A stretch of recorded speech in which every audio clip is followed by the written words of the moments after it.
Hello students, तो आज का क्वेश्चन है question number 172। Let's start. When a regressed emotionally disturb client void on the floor in the sitting room.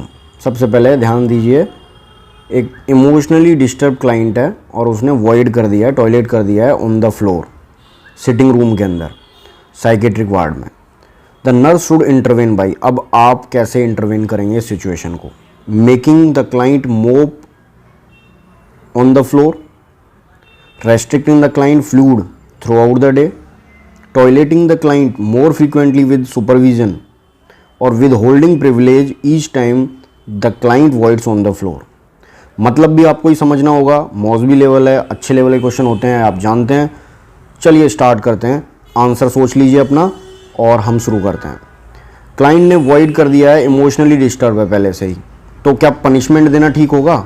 Making the client मोप on the floor, उसे पोंछा लगवाएंगे या मोप करवाएंगे फ्लोर पे? बिल्कुल नहीं। Restricting the client fluid through out the day, फिर वही पनिशमेंट कि पूरे दिन उसका पानी या फ्लूड बंद कर देंगे। विद होल्ड प्रिविलेज, उसके अधिकारों को छीन लेंगे, उसके जो राइट्स हैं, जो प्रिविलेज हैं, उन विशेष अधिकारों को विद होल्ड कर देंगे? बिल्कुल नहीं, कोई पनिशमेंट नहीं दे सकते।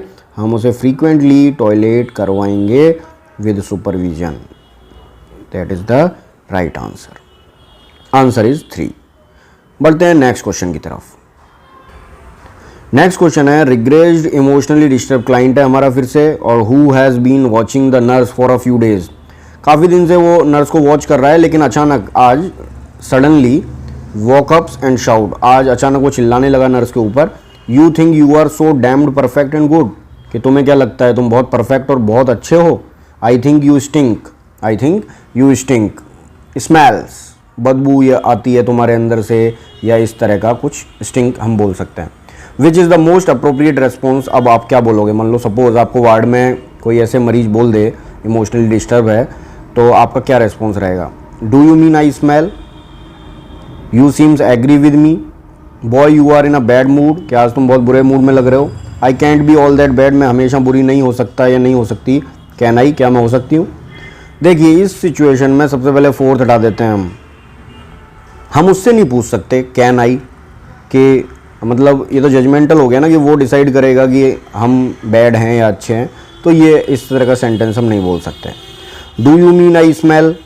सेम, नॉट परफेक्ट आंसर, कि क्या मेरे अंदर से स्मेल आ रही है, क्या तुमने ऐसा कहा कि मुझे स्मेल आती है मेरे अंदर से? तो ये भी आंसर नहीं लग रहा। अब इन दोनों में थोड़ा थोड़ा डाउट हो सकता है, लेकिन इन दोनों में से एक ऑप्शन ऐसा है जिनमें क्लाइंट की फीलिंग्स पर फोकस हो रहा है, क्लाइंट फीलिंग्स पर। अब सोच लीजिए आप क्लाइंट फीलिंग्स किस में है।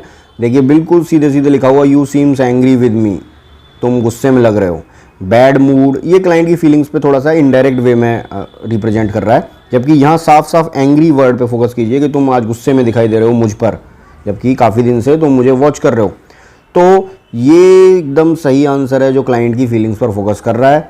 That is the right answer, answer number 2। Next question. Next question है, client is experiencing auditory hallucination. सबसे पहले अंडरलाइन करते हैं, ऑडिटरी हेलुसिनेशंस हो रहे हैं हमारे क्लाइंट को, मतलब तरह तरह की आवाज़ें आ रही हैं।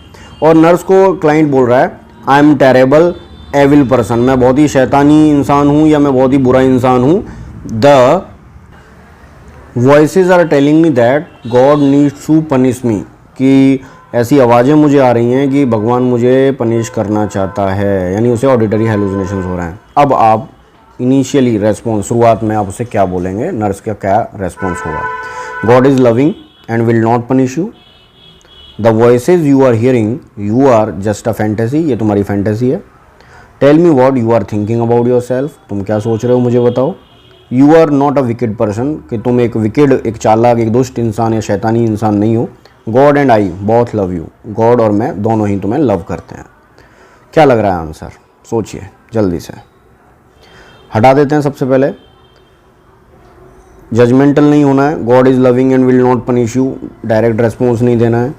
You are not a wicked person, judgemental नहीं होना है, और वो बिलीव नहीं करेगा, हेलुसिनेशंस है उसमें, इनसाइट अफेक्ट हो रही है। सेम रेस्पॉन्स है, पहला और फोर्थ दोनों ही सेम है, और जब दोनों सेम होते हैं तो एनक्लेक्स के अकॉर्डिंग आंसर नहीं होता है दोनों में से। क्योंकि अगर फर्स्ट को सही मान रहे हो तो फोर्थ क्यों नहीं है, फोर्थ को सही मान रहे हो तो फर्स्ट क्यों नहीं है, इसलिए तो दोनों हटा दीजिए। जस्ट अ फैंटेसी, सही सेंटेंस नहीं लग रहा कि तुम जो भी बातें कर रहे हो वो तुम्हारी फैंटेसी है या तुम्हारा काल्पनिक भ्रम है, वो नहीं मानने वाला है ऐसा। हम कम्युनिकेशन को प्रमोट करेंगे और कम्युनिकेशन को प्रमोट करने का एक सिद्धांत होता है कि उससे वर्बलाइजेशन ऑफ फीलिंग करवाने के लिए ओपन एंडेड क्वेश्चन हमें पूछना होता है। So tell me what you are thinking about yourself, मैंने क्या बोला अभी, हमें ओपन एंडेड क्वेश्चन पूछना होता है। ओपन एंडेड मतलब कुछ ऐसा सेंटेंस क्वेश्चन मार्क बना के पूछना होता है कि वो अपने बारे में और बताए कि उसे ऐसा क्यों लग रहा है। तो यही वो सेंटेंस है, देखिए, tell me what you are thinking about yourself, तुम मुझे बताओ कि तुम अपने बारे में और ऐसा क्या सोचते हो। तो that is the right answer कि वो कम्युनिकेशन को प्रमोट करेगा। Answer is 3। आई थिंक आपको आज के क्वेश्चन समझ में आए होंगे। जल्दी ही मिलते हैं नेक्स्ट क्वेश्चन में। Good luck.